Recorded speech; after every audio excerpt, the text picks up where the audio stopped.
Morning all. My name is Jamie, and I just want to thank Keen and Ria for bringing the animal side of things into the service today, because there's not a lot of animals in the sermon today. And also Scott for bringing running in, two of my favourite interests. So I feel supported, I feel loved before we even start. There's a saying that goes, you can't judge a book by its cover. And the weird thing about that saying, or one of the weird things about that saying, is that it is a saying that actually arose in the middle of last century, so around the 1950s. What's weird about that is that, let's see, can we get some visuals? Oh, it's that one and that one, yeah, good. So the saying would make more sense when these books are written, which is like 1700s, 1800s, because you look at those covers and you think, well, I can't tell much about this book from that. But the saying didn't come from them. The saying came from the 1950s when book covers actually started looking quite different. And nowadays you can tell an awful lot about a book by its cover. So, irony. So just as a warm-up exercise, I'm going to show you some book covers, and I want you to tell me what genre of book it is. All right, so we're just going to work on this together. Right, what genre of book is that? Spy thriller. Oh, very good. Yeah, I'll even unmask that. I'm sure it says something about, spy fiction. Very good, well answered. These are not books I endorse, by the way. These are just random selection off Amazon. All right, next one. What kind of book is that? Children's book, yeah, good. Well, I hope so. Haven't actually read it, but it looks very interesting. Stickman. Next one. Science fiction, yes, very good.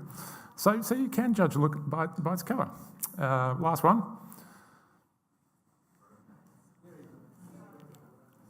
Historical romance, is that what I got from that? Yeah. Okay, so that's just a little warm-up exercise for us all. So the point of that is saying that we're supposed to avoid making, the point of the saying is that we're supposed to avoid making superficial judgments. And the key verse today that we're going to be looking at from the Bible digs into that. So we're going to go there. We're going to be spending a fair bit of time in 2 Corinthians chapter 5. If you want to open your Bible or device to that, we're going to look at this verse mainly, but a little bit before, a little bit after as well. So it might be handy for you to have that open in front of you. When I go somewhere else, maybe I'll just take care of that. So, from now on, we regard no one from a worldly point of view. Though we once regarded Christ in this way, we do so no longer. So, the primary implication from this verse is that as a Christian, you look at things differently. Well, specifically, you look at people differently. So today, we're going to look at why it's important to see three things. Why it's important to see Jesus differently to the world, why it's important to see other people differently to the world, and then there's going to be a third thing, which I'll come to later. So, to start off with, we just need to make some sort of assessment as to how the world looks at things today. When we look around the world today and we see how people are with each other, what do we see? We see conflict, judgment, disintegration of relationships. I skimmed through just the headlines of yesterday's newspaper and picked out several words. This is just from one newspaper from one day. I found all these just in headlines alone, not even the gist of the article. Bullying, scandal, bitter, calls for unity, shaming, crisis, families torn apart. The world has always suffered from divisiveness, but it seems even more blatant and open now than what it used to. And the divisiveness has seemed to have reached a point where a new word needed to be added into the mix. Well, it's not really a new word, it's just a word that's gaining in usage. In fact, the Merriam-Webster, who make one of the dictionaries, it's probably a thing of yesteryear really, Merriam-Webster, word of the year 2024 was polarisation, which is an indication of how our society is going, that instead of having a lot of views in the middle, people are being pushed to extremes, pushed to the poles, so that there's a lot less middle ground, a lot more extremity going on.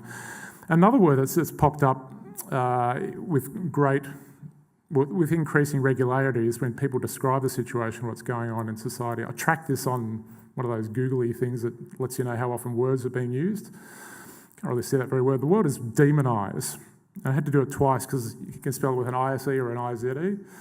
And you can see how from about the 2000, that word just took off in popularity. Demonisation, where you don't just disagree with somebody else, you have to see their view as not even worthy and that they're actually somehow less than human because of their views. So a lot of division, and it's summed up well in the political situation sometimes by this. If you can't read that, this is what the TV is saying. I want to end all the divisiveness in politics, unlike my corrupt, racist, hypocritical opponent. So that's kind of where we're at in the world today. It's a snapshot of where we are. And unsurprisingly, we are called to something different.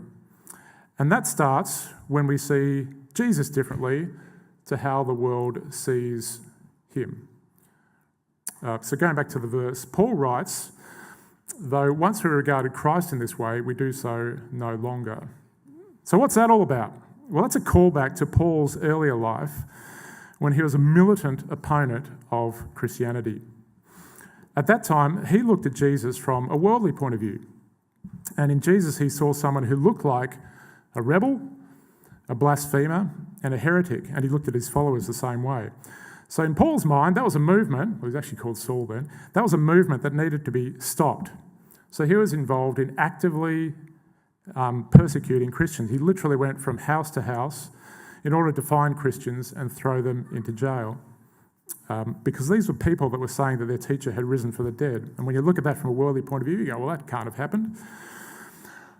But then Paul had his own encounter with the risen Jesus, and that turned his world upside down, such that he went from someone who was kind of guarding the gates of Israel to try and stop any heresy from coming in, to someone who flung those gates open and strode out into the world as one of the foremost proclaimers of that same message he'd tried to stop. And he ended up going to prison at least 3 times for his work as a Christian minister and apostle. So why does he mention that? He does so because once Jesus is seen correctly, not as some random guy rebelling against authority and then getting killed for it, but as the exact representation of God, and that not only did he die, but he came back to life as he said he would in order to demonstrate his claims were true. Once you see that, that changes everything. It did for Paul, and it does for us. Now, we live in a different world to Paul, but we also need to see Jesus differently to how the world around us sees him. And we live in a culture that kind of dismisses Jesus as irrelevant, which is incredibly ironic given how influential Jesus is on the society we live in, even though that may not be obvious at first glance. I really like this quote. This is a quote you probably have heard before, but I think it sums it up really, really well. This is from Dr. James Allen Francis, talking about Jesus. He never wrote a book. He never held an office. He never had a family or owned a house. He never went to college. He never travelled more than 200 miles from the place where he was born. He did none of the things one usually associates with greatness. Yet, all the armies that ever marched, all the navies that ever sailed, all the parliaments that ever sat, all the kings that ever reigned, put together, have not affected the life of man on earth as much as that one solitary life. So Jesus is utterly foundational to our way of life. If you've ever been to a hospital, if you ever went to university, if you ever wonder why there are charities to look after orphans or hungry people or homeless people, if you wonder how our system of government came about, if you're aware of how the slave trade got abolished or civil rights were established, all these are aspects of our world that we take for granted but have a through line that can be traced back to that one solitary life. So Jesus is still relevant, always relevant. But more than just those aspects that we see Jesus differently to the world because we see him as the Son of God, put to death on a cross, who then rose back to life. So that will always be relevant because it informs every aspect of our lives. So the order of this is important. We don't see anything differently until we see Jesus differently to how the world views him. Let's go back one verse just to put that all in context.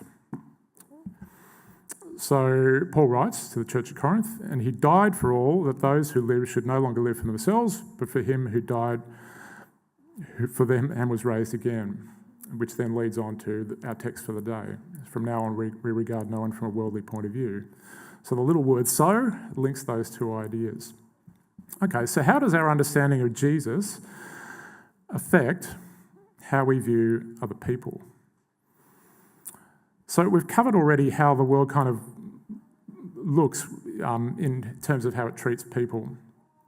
And Paul has already been working on this issue in his earlier letter to the church of Corinth, the letter we know as 1 Corinthians. And look, let me just stop here for a sec. I just want to make a distinction of what I'm talking about. I'm not saying the people in the world do this one thing, but us Christians would never do that. We do this whole other thing. What I'm really talking about when I'm talking about the world's responses is about those natural reactions we have. Natural responses, our first responses, our instinctive responses. Your version of the Bible may talk about fleshly reactions or ordinary reactions. Do I have... Yeah. So this is Paul in his other letter to the Corinthians earlier, just trying to deal with this idea of worldly reactions. Talking to them as if they're children, really, because, well, they were kind of acting like children. Anyway, brothers and sisters, I could not address you as people who live by the Spirit, but as people who are still worldly, mere infants in Christ. You are still worldly. For since there is jealousy and quarrelling among you, are you not worldly? Are you not acting like mere humans? For when one says, I follow Paul, and another, I follow Apollos, are you not mere human beings? So that you can see what he's talking about. Our natural response sometimes is not very useful. Often we have... I seem to have lost an image there. Oh, there it is. The knee-jerk reaction, that's what I'm talking about.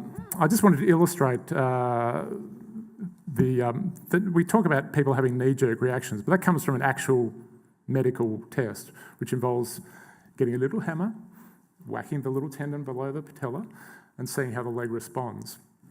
It's a really interesting test, and animals have it too. So as a vet, we would sometimes use this test to try and figure out what was going on if an animal's leg wasn't working quite right. And we didn't have the little hammer, so what we'd often use is a little pair of scissors, but the handle end, so we'd tap them with the handle end of the scissors. So I'd say to the owner of the animal, I'm just going to test his reflex. I'll just pull out the scissors, and people start freaking out. What are you going to do to my pad? But I'd just turn it around and do the little tapping thing. It's really interesting because the normal reaction is just a small little flick of the leg. And sometimes you get no reaction, and that tells you a lot. And sometimes you get an exaggerated reaction. And that was a useful thing. So our natural responses are what I'm talking about, our worldly, merely human responses. So we went through that. So he says, okay, what are they? Well, you've got your jealousy and you've got your quarrelling. So we're going to go through just those things for just a couple of minutes. All right, jealousy. What's jealousy all about? Jealousy is about comparing. Normally we think of jealousy as, well, you have something I don't have, so I'm resentful about that. But there's a kind of more insidious flip side of this comparison process, which is probably even more dangerous. And Jesus told a really good parable about this, which we won't look at the whole parable. It's mainly actually the first line of this I wanted to look at, but we'll get some of the context. This is from Luke 18. To some who were confident of their own righteousness and looked down on everyone else, Jesus told this parable. 2 men went up to the temple to pray, one a Pharisee and the other a tax collector. The Pharisee stood by himself and prayed, God, I thank you that I'm not like other people, robbers, evildoers, adulterers, or even like this tax collector. I fast twice a week and give 1/10 of all I get. It goes on to say, but the tax collector stood at a distance, wouldn't even look up to heaven, beat his breast and said, God, have mercy on me, a sinner. I tell you, this man, rather than the other one, went home justified before God. For all those who exalt themselves will be humbled, and those who humble themselves will be exalted. So it's really just that first sentence that we even need to look at. to some who are confident of their own righteousness and look down on everyone else. That's not a coincidence, those two things. To be confident in your righteousness because you look down on other people. He who exalts himself will be humbled. The other thing I like about that parable is you can actually translate it, he prayed to himself rather than praying to God. And he literally was talking to himself. He was convincing himself that he was okay because he was better than other people. And that follows on a bit from Dan's sermon last week when he's talking about the problem of pride. Pride is such an impediment to functional relationships with other people. In the words of C.S. Lewis, a proud man is always looking down on things and people. And of course, as long as you're looking down, you cannot see something that is above you. That's an intrinsic part of human nature. It's worldly thinking. And you saw it when I read that verse before. Actually, I'll flick back. When Paul was criticising the Corinthians for saying, I follow Paul, and others were saying, I follow Apollos. Well, there's a conflict there because what they're really saying is, I follow Paul, so I'm better than you. And the other guys are going, I follow Apollos, so I'm better than you. So there's this constant comparison going on even within the church environment. And Paul rolls his eyes and says, well, you're acting like children, really, aren't you? So the theory is, in this comparison, is that often we don't feel right about ourselves. We feel like there's something a little bit wrong. And one of the ways of trying to make yourself feel better about yourself is to look down on somebody. And so elevate yourself by comparison. That's exactly what we saw the Pharisee doing when he prayed to himself. And he did that as well. Right. So, how does Jesus overcome that? Okay. Well, going back to this. He died for all. He died for all. All right, now why is that important? He didn't just die for some. And by doing so, he demonstrated that we all have equal worth. We all have equal value. If we take that seriously, it becomes way harder to maintain the illusion that I'm okay because I'm better than somebody else. He died for all, therefore we all have value. To say that one person or one group is better than another is literally to deny what Jesus did on the cross. So that's one way that Jesus helps us in this worldly reaction that we have to things. But Paul also mentioned quarrels. Quarrels are disagreements, and we have conflicts, we have difficulty maintaining good relationships with people because our natural response, our reflex, is to look at others superficially. We have a lack of understanding of where someone else is really coming from. I heard this quote just a week ago from Richard Osman on a podcast. He was talking about something else, but the quote just kind of caught my ear. He talked about we're always questioning the waves, never questioning the tides. So that's an illustration of how we often look at the surface and not look at the deeper things that are going on that influence what we actually see. But again, Jesus changes that. He enables us to see things from a different point of view. Going back to this, he died for all, but he died for all. So that means we're all broken because he had to die for us. We're all malfunctioning. We're all sinful. And if we acknowledge that, that's kind of the first step toward understanding or acknowledging there's more going on with another person than meets the eye. That understanding can lead to empathy. Empathy can lead to forgiveness, and then going on from there gives us the possibility of showing grace to others. But the first step is understanding, and the cross opens the door for that because it's our brokenness that took Jesus to the cross. I want to give you an illustration of this. This is from my own personal life. This is me as a little person with my dad. And growing up, I didn't have a great relationship with my dad. He was not overly approachable. He was quite sarcastic. He was a distant figure, and it would be rare for me to have a lot of conversations with him. And then when I was 17, he announced that he was leaving my mum and he was going to go and live in Sydney, which he did for the rest of his life. And he made that announcement, as I say, when I was 17, and it was about 2 months before my Year 12 exams. So, not great timing. And after that time, after he left, I didn't really have a lot to do with him. We might have had phone calls 3 or 4 times a year for birthdays or for Father's Day. He met my kids on less than a handful of occasions. He just wasn't really a big part of my life. And that had side effects on me. I don't know, probably still does. But there were certainly times where I felt rejected and probably resentful by him leaving. It was something I kind of carried around. But then one day, many years ago, it's actually when Rob Wareham was our head elder, so I don't know when that was, but it was probably 10, 15 years ago, probably 15. I don't know why, but I was complaining to him about my dad, and he said something to help break down that resentment loop I suspect had been building in my head and in my heart. He said words to the effect of, look, don't be too hard on him. He was probably doing the best he could, and you may not know his full story. And that was true. Dad never really talked about his family of origin. It was only sort of years later that some of the information leaked out through his brother and through my brother, that my dad's dad died when he was very young, and his mother remarried, and the stepdad wasn't a great guy.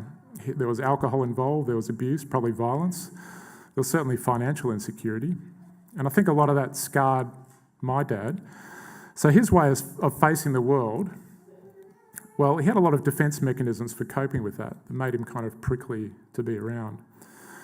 But then we're always questioning the waves, but never questioning the tides. We judge superficially. We see the waves, the immediate obvious thing, but we don't always look at the bigger, deeper influences that create those waves in the first place. So my dad's tides had an impact on the sort of person he presented to the world. All that to say, Rob's words of wisdom did help me start to overcome, not eliminate, the resentment I had about my dad rejecting me. And later on in life, well, just a few years ago, when Dad was still living in Sydney by himself, he was now struggling with his health and just managing his life and his finances and everything. And he rang me up to ask me for help. And look, I'm not proud to say this, but there was a part of me that wanted to say, well, it's not my problem, you left me. But seeing him not just superficially or in that worldly fashion, I'm not sure if you call it forgiveness, but it did help me to get over myself and give him the assistance that he needed in that final year of his life. So I went up and visited him and organised things so I could control his bill paying and make sure he had food on the table and all those kind of things. All that to say, resentment is not good for maintaining good relations. But resentment reduces when you don't just look from a worldly point of view at people, when you look at what's really going on beneath the surface. So I built a flowchart of how this works. So down the bottom, you have the normal reactions to inevitable conflicts that happen between people. So that starts off with misunderstanding, leads to incredulity, as in, how could they do that to me? Or outrage, you might even call it. That then leads to resentment, which may, and that's why I've sort of greyed out the next arrow, may lead to actual malice or acts of revenge.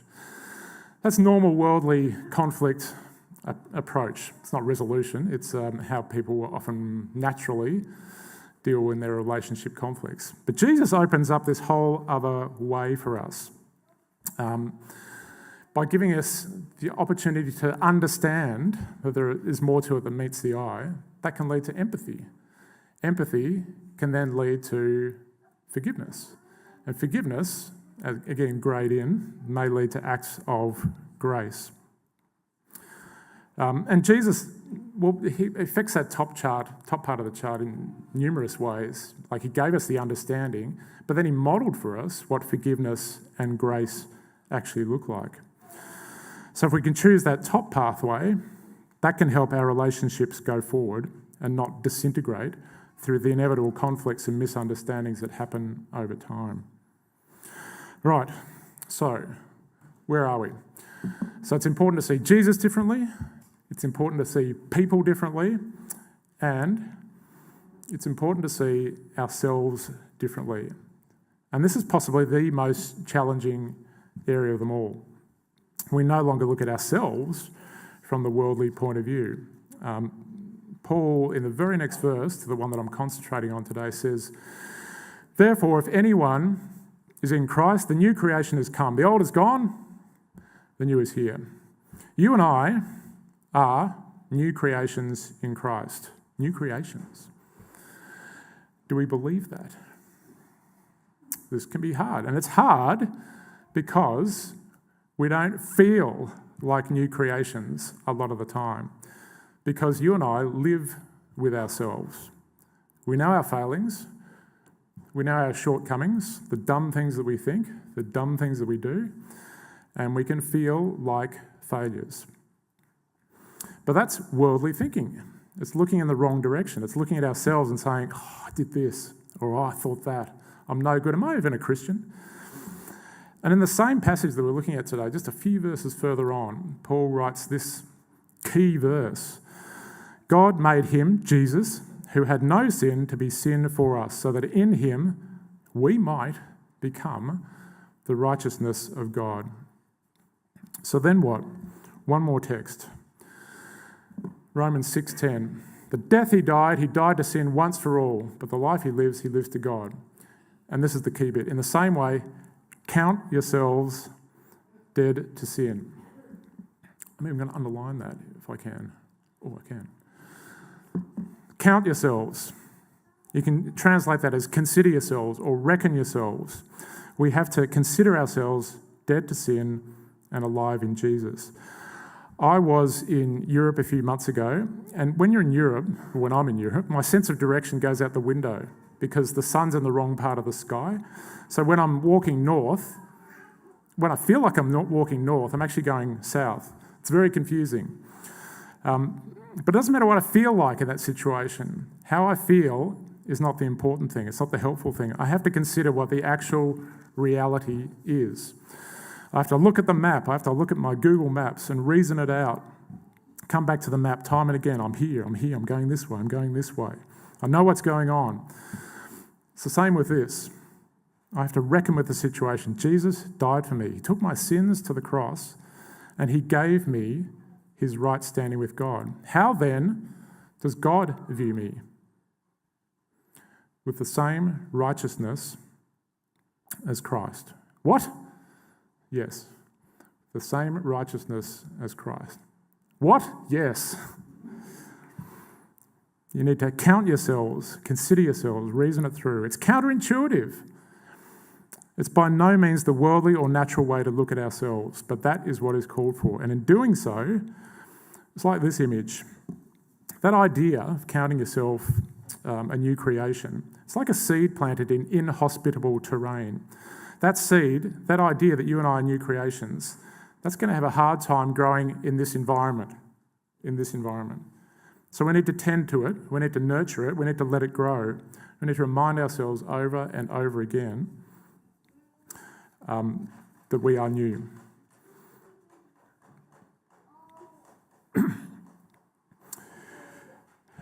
We have to remind ourselves what the death of Jesus actually means about our new condition. And when a tree grows through concrete like that, what does it do to the concrete?